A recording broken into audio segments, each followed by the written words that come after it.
ಮೈಸೂರು ನಗರಾಭಿವೃದ್ಧಿ ಪ್ರಾಧಿಕಾರದ ಹಿಂದಿನ ಆಯುಕ್ತರಾದ ಡಿ.ವಿ. ನಟೇಶ್ ಅವರು ನನ್ನ ವಿರುದ್ಧ ಒಂದು ಸುಳ್ಳು ದೂರನ್ನು ಕೊಟ್ಟಿದ್ದರು. ಅಂದರೆ ನಾನು ಆಡಿಯೋವನ್ನು ಸುಳ್ಳು ಸೃಷ್ಟಿ ಮಾಡಿ ನನ್ನ ಫೇಸ್ಬುಕ್ ಖಾತೆಯಲ್ಲಿ ಹಾಕಿದ್ದೀನಿ. ಮತ್ತು ಶ್ರೀಮತಿ ಶಾಲಿನಿ ರಜನೀಶ್ ಏನು ಕರ್ನಾಟಕ ಸರ್ಕಾರದ ಮುಖ್ಯ ಕಾರ್ಯದರ್ಶಿ ಇದ್ದರೆ ಅವ್ರ ವಿರುದ್ಧ ಅಂತ ಸುಳ್ಳು ಆರೋಪ ಮಾಡಿದ್ದೀನಿ ಅಂತೇಳಿ ದೂರು ಕೊಟ್ಟಿದ್ದರು.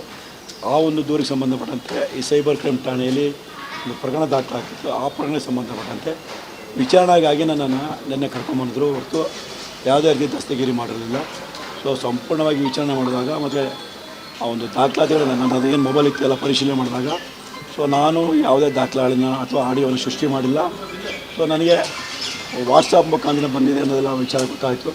ಅದ್ರ ಜೊತೆಗೆ ಏನು ವಿನೋದ್ ಅಂತ ನನಗೆ ಮಾಹಿತಿ ಕೊಟ್ಟಿದ್ದರು, ಅವನ್ನು ಕರ್ಕೊಂಬಂದು ನನ್ನ ಮುಂದೆ ವಿಚಾರಣೆ ಮಾಡಿದಾಗ ಸೊ ನನಗೆ ತಿಳಿದು ಬಂದಿದ್ದರೆ ನಟೇಶ್ ಮಾತಾಡೋದು ಏನು ಆಡಿಯೋ ಇದೆ ಅದು ನಿಜ, ಮತ್ತು ಲೋಕಾಯುಕ್ತಕ್ಕೆ ಹಣಕಾಸು ಕೊಟ್ಟಿರೋದ್ರ ಬಗ್ಗೆ ಏನು ದಾಖಲೆ ಕೊಟ್ಟಿದ್ರು ಅದು ನಿಜ ಅಂದ್ಕೊಂಡು ಬಂದಿದೆ.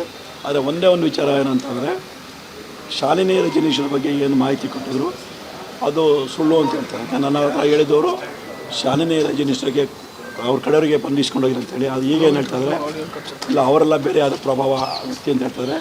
ಹಾಗಾಗಿ ಅದೊಂದು ನನ್ನಿಂದ ತಪ್ಪಾಗಿದೆ, ಅಪರಾಧ ಕೃತ್ಯ ತಪ್ಪಾಗಿದೆ.